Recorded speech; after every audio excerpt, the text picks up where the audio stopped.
The eerie scene terrified everyone. The moment the corpse was exposed to air, it began to oxidize rapidly. Within seconds, the body turned to nothing but bones. Jack ordered his men to carry the corpse away, but Laura sensed something was wrong. She noticed the murals on the wall, and their content shocked her. The Queen had not been brought to this isolated island against her will. She had come voluntarily. Just as two of Jack's men were about to lift the body,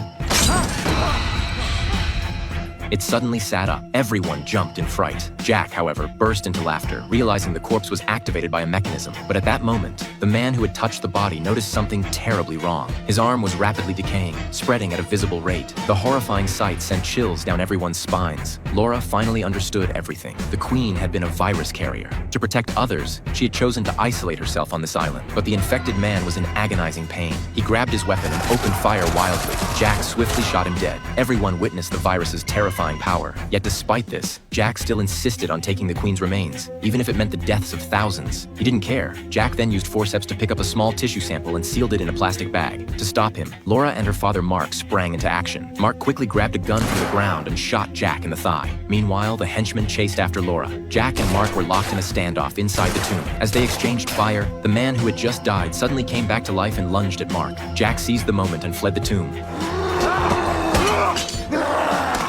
Mark had no choice but to shoot the man, now turned zombie, but it was too late. He had been scratched. At the same time, the henchman was hot on Laura's trail. She noticed a pressure plate on the ground ahead. She stepped on it quickly, and the next second, a spiked mace came rolling toward her.